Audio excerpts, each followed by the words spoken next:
inside caves with old, you know, the sort of torch that you give your kids to play with these days, and because it was fresh water it didn't matter if they flooded or not because they still worked. They were good for one dive and then you'd sort of chuck them away, or at least chuck the batteries. Absolutely insane, and this guy's actually doing decompression at this point in time. He's in Eagle's Nest, which goes down to about 125 I think. I'm assuming he wasn't that deep, but still decompressing with a rig like that. Absolutely crazy. Bigger balls than I've got. And as I said, they basically moved on to BCs in the 70s when they actually came out onto the market. Alrighty, so the cenotes, as Sam was talking about, absolutely fabulous. All the beautiful photos that you see tend to come over from that area, the Bahamas, the Dominican Republic, Mexico, because they were areas that were dry for a while and then got water in them. That's how we get the best features. The great thing about them is they're shallow, like 10-12 metres max, most of them. So you can go and go and go and go. You can do like a 3-hour dive on a twin set. No problem whatsoever because it's so shallow. Okay. A lot of the early exploration that was done, and then they sort of moved on to rebreathers and they found areas that are a bit deeper. But in the old days you used to have to basically hike and slash your way through. Nowadays they've got dirt roads running to pretty much everything and you can get down them in a bouncy little car. Okay, so something to look forward to for further down the track with Abyss. Science side of things. This is the big boys, Wakula, which if you've done any sort of looking into cave stuff you may have heard of. The Wakula Karst project, probably up until recently it was the biggest cave system in the world and the deepest. The guys were averaging, what are they doing, something like 6 hours at 90 metres average. So effectively saturation diving on rebreathers and then spending another 18-20 hours in various habitats and surface recompression to get themselves back out again. Okay. This was one of the early ones with the Cis Luna, and it was, off the top of my head, it was triple redundant. They had three safety systems built into it, double loops, the whole kit and caboodle. And that gadget that they can see driving forwards, it's basically a scooter, but that front black section that you can see with all the angled ports coming off it is a pinger. So as it was scootering along, it was pinging out sound waves to hit the walls of the cave and then bringing them back, and they actually got 3D imagery of a lot of the cave by doing so. Very funky stuff. Alrighty, and one of the big developments that obviously Abyss are getting into at the moment is the whole rebreather thing. Rebreathers have made cave diving so much more, so much easier and so much more accessible for lots and lots of people because it means you can spend so much longer in them. Typical dives over in Florida, when I was teaching a course there a couple of years ago, I had one person on open circuit and we had to keep bumping them from group to group because they limited the dive time. We were pulling sort of 3-4 hour dives and the open circuit guys just couldn't hack it. They couldn't carry enough tanks basically. So those are the sort of developments that have actually happened historically within cave diving.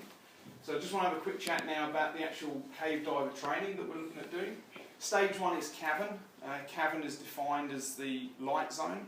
So whenever you're cave diving or cavern diving, you have to have 3 light sources. In cavern diving, the sunlight is that third source. So you carry 2 torches and the sunlight is the third source.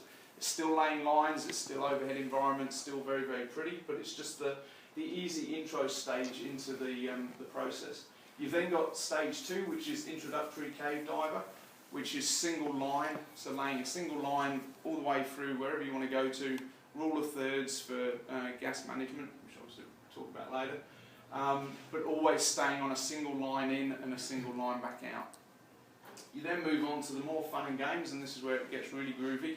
The full cave diver course. This is basically where you're getting into complex navigation. So you're going out along one line, you jump off that line to another line, you lay another line, jump off that, and just keep moving until you've explored as much of the area as possible. Sounds like heaps of fun, and it is. The more interesting bit gets when it gets silted out and you have to try and make your way back out through those various jumps and routes. And that's one of the main differentiations between the introductory cave diver and the full cave diver, is that you get into more complex navigation processes. Okay. The actual prerequisites for each of the courses. So for cavern diver, 18 years old, advanced open water diver, 25 log dives, and side mount diver. Introduction to cave, basically the same stuff that we've already come across, but you also need to be a TDI cabin diver or equivalent, because I know there are some guys that have done some CDAA training prior to this, so they can then slot into the TDI training process. And for full cave diver, same, but you've also got intro to cave or equivalent added in there. Okay. Alright, so specialised equipment we're talking about briefly. This guy up the back there, Woody Jasper, is absolutely famous. He's a real old bloke now, but he's absolutely famous in the States. Everyone bows their head to him because he's one of the hardcore cave divers.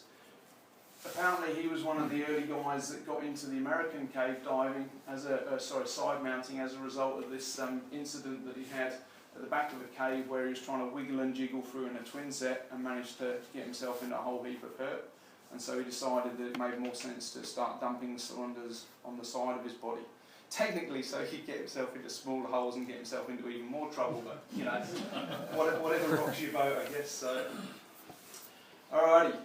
So in terms of equipment that you need for the trip, so side mount rig, those of you guys that have done your training may already have acquired them, and if not, I believe there'll be rental sets available for the trip. A minimum of 3 lights, so 1 primary torch and a couple of backup torches. Backup torches literally only need to be something along those lines. The water is so clear, a couple of those tucked away in your pockets or even up on your mast strap, wherever you want them. Small and easy light, nice and easy to travel with, and then more than enough to get yourself back out of trouble if you need to. Primary reel, so something along those lines. The primary reels historically always had to have a minimum of, what was it, it was 450 feet. I don't know what that is in metres, but the reason for it was that in Florida they always used to put the start of what they call the gold line or the permanent line at least 450 feet from the surface, so that open water divers couldn't see it with a torch, so they couldn't actually get in there and jump onto it. That's why primary lines are of a specific length. And obviously if you find a spot where no line's in there, you want to go as far as you can laying your own, and if you get to come out with an empty reel and send me a photo, I'll be very jealous. Alrighty, safety jump reels. They're just these little guys. They serve a couple of purposes. One is for jumping off the primary line so you can explore a side passage, and the second one is if you happen to let go of the main line, lose visibility, you tie off with your small line and you search around until you find the main line and get the hell out of Dodge. Okay, so they have a couple of functions. Any of you that are getting into the tech side of things as well, the Tech 40 or the Tech 45, this is pretty much what you use for launching your delayed SMBs. They're a multi-function rails. You need to be able to get access to the other in an emergency. Okay. 2 dive computers or bottom timers, so they don't have to be dive computers. And if you've got the old analogue, I don't know if anyone still uses those, but the old analogue depth gauges with a little needle on them and a watch, that's enough to satisfy standards as well. Although if you reckon you can work out how deep you are realistically with one of those, good luck to you. Alrighty, and line arrows and cookies. So these guys, a couple of bucks each. Obviously, in order to find your way back out on a line, you need to know which way is the out way, and that's all you use it for, just marking on a line. The cookies are a circular device, very similar, and they're basically a personal marker, so that when you come to transit points, you can actually mark which line and your name so that everyone else knows which line you've gone down. So that's all a cookie is. Okay. And slate or wet notes, obviously, so you can write messages to each other underwater. You can't just pop to the surface and have a chat. You need some other form of communication that you can work through. In terms of the diving, each of the courses progress on step by step. So cabin course, get all the skills and drills tucked away and happy with those, and then you can move on to intro to cave.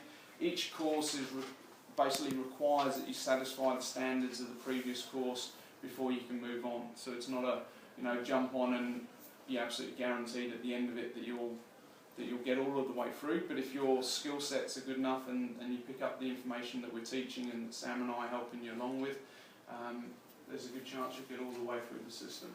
Okay. Why Thailand in particular? Well, basically the caves are shallow. Maximum depth of 25 metres, which means that you've got lots of time for practicing skills, having a play around in them. They don't have any flow in them, so similar to the Mexico caves, absolutely no flow. Makes them dead easy for kicking around in, doing drills. It means your gas lasts for a long time. Just simple, simple, simple. So they're some of the nicest caves that I've actually seen for doing teaching in, and I've taught in a fair few.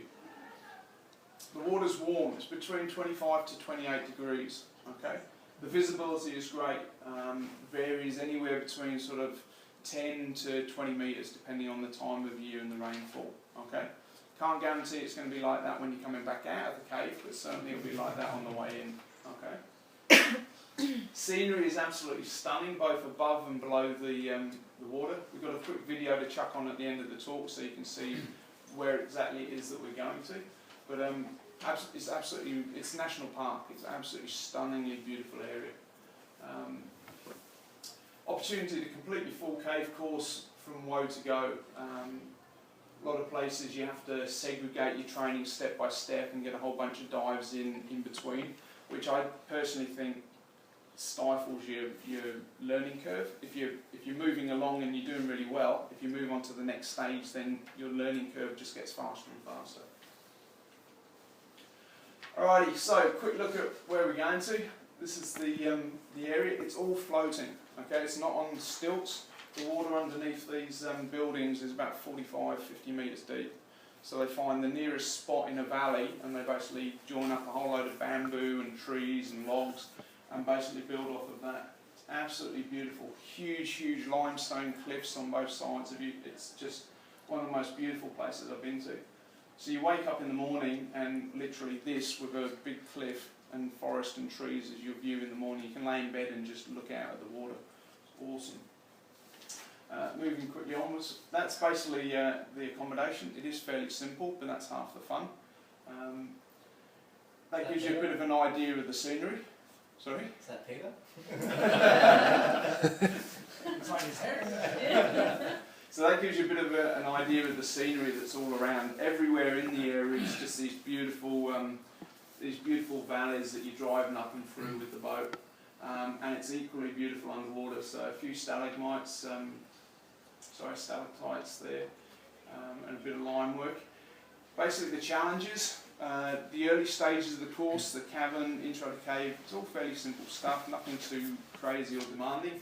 Once you get onto full cave, basically ups the ante a little bit and it starts to get a bit more interesting with restrictions and squeezes that you have to pass your way through, and then you move on, once you've got comfy with that, you move on to passing through them whilst gas sharing.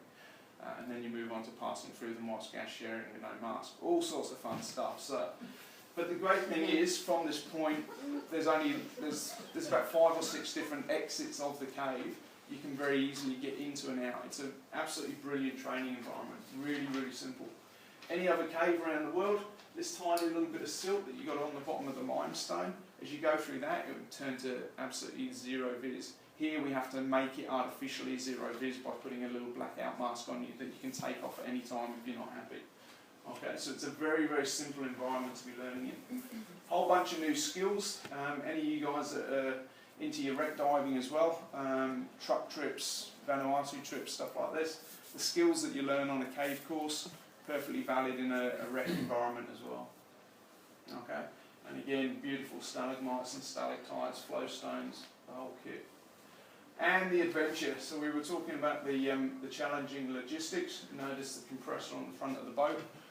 You don't get to pop round the corner to your local Abyss store and leave your tank and say, give me a fill while I go for a beer. Myself and Sam will be sat on the front of the boat, drinking beer of course, but listening to the motor go chugga chugga chugga. And there again is another shot at the accommodation. Absolutely stunning place to wake up to in the morning. Alrighty, so that's basically it in terms of the slideshow.